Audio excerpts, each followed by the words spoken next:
you're having coffee with me, I'd welcome you to my corner of the internet and offer you anything you want as long as it's instant coffee with no milk, no bread or biscuits, just sweet potatoes. We can pretend that the sweet potatoes are by choice because they are super healthy and not because the price tag of bread has made it a scarce guest at the breakfast table. Prices of things in local currency have been crazy this month. The mobile internet data bouquet prices were revised twice in June. Is that 300% hike? Given the happenings in this teapot-shaped country, it's easy to see how people view the Zimbabwean dream as leaving Zimbabwe. I was at the airport recently saying farewell to a sister who had achieved her dream, setting off for that brighter future. It's a bittersweet farewell because you never know if you'll see each other again. It's an understood bottom line that someone might only come back to bury or be buried and sometimes never at all.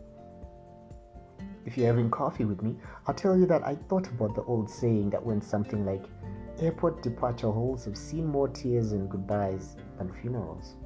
The airport was packed with other people also saying their goodbyes. It left me wondering, at this rate of departures, how many people are going to be left behind? When I shared the tweet about leaving, Isaiah mentioned something similar in Nigeria known as the Japa syndrome. Japa is a colloquial term in Yoruba which means to run, flee, or escape. It's basically people leaving their country for greener pastures. If you're having coffee with me, I'll tell you that no one is secretive as someone who's planning to migrate abroad. One could say perhaps they don't want to jinx it, and also it can get a tad awkward when you say you are leaving, then end up not leaving, plus the visa application process is brutal.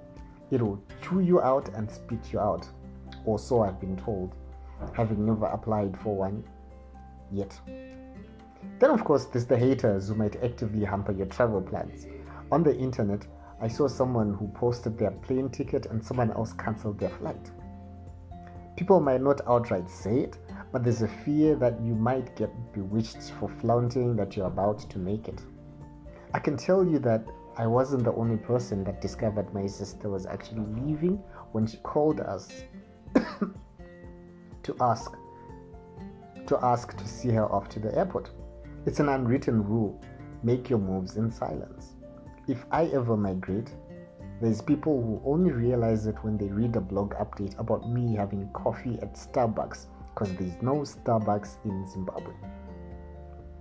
If you're having coffee with me, I'll tell you that I'm low-key tired of being said goodbye to and never the one leaving. My passport expired, so I'm not going anywhere anytime soon unless I pull some very risky moves. It's sad that some people can get to a point that they are pushed to risk it all, doing whatever it takes to migrate. There was news about the Grecce Boat disaster resulting in about 300 fatalities when an overcrowded fishing trawler sank. That news cycle got drowned out by the Titan submersible, which went missing on a diving expedition to the Titanic and is now known to have imploded. The jokes and memes about that situation are an indicator of how alienating people by being ultra-rich will result in them not being particularly sensitive to your plight. But I may have chuckled at some of the jokes. Am I a terrible person? If you're having coffee with me, I'll tell you that overnight the world shifted from being an expert in submersibles to being armchair specialists on the situation in Russia with the Wagner troops. Did you know that just earlier, a delegation of 7 African heads of state met with President Putin? They went to Russia on a self-styled peace mission and also visited Ukraine to try and end the 16-month war. While the visit had no visible results, and hopefully did not inflate the situation, it was quite bold of them to take a firm stance. African countries have deep-rooted and complicated relations with Russia and Ukraine. The conflict has reverberations that affect us. For example, South Africa imports wheat and cooking oil from Russia and Ukraine, and Zimbabwe exports heavily from them and South Africa too. Could be why there is no bread at the table. Who knows? On the flip side of the coin, there's the narrative of how the heads of state would set to fix issues in foreign countries while turning a blind eye to the chaos happening within our continent. if they could really rally together to hold other statesmen accountable to their actions.